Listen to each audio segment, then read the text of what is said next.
Der fløjtes klar til kamp, adrenalinen den kan pumpe. Mike Axdal Pedersen fra Korsør står i et musikstudie i København. Når vi viser vort flag, det er rød-hvid. Og han er ved at lægge sidste hånd på en helt ny fodboldsang. Jamen, vi er i gang med at færdiggøre en fodboldsang, der hedder Vi vil have bolden ind i målet. En hyldest til det danske fodboldlandshold.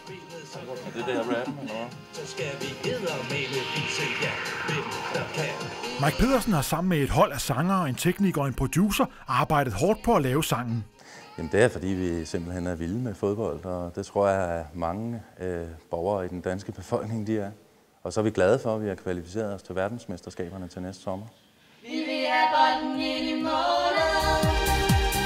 Det er Danmark, der skal tage den hjem. Inspirationen til den nye fodboldsang, Vi vil have bolden ind i målet, udspringer direkte fra holdets glæde for fodbold. Den kommer fra selve stemningen ved at være til en fodboldkamp. Det at kunne holde af og se fodbold. Men Mike Pedersen og resten af holdet sad meget nervøse foran tv-skærmen under Danmarks fodboldkamp imod Sverige. Fordi jeg synes ikke, at spillet det gik helt godt fra det danske landsholds side, så jeg frygtede faktisk lidt, at vi ville tabe til Sverige. Altså, jeg tror aldrig, jeg har fulgt så meget og så intens med i en kamp, som den, der var her i lørdags. Altså, det var virkelig, gå nu videre, please, fordi det betød så meget for vores sang. Og hvis Danmark havde tabt imod Sverige, var der ikke meget håb for sangen. Men sådan gik det jo heldigvis ikke.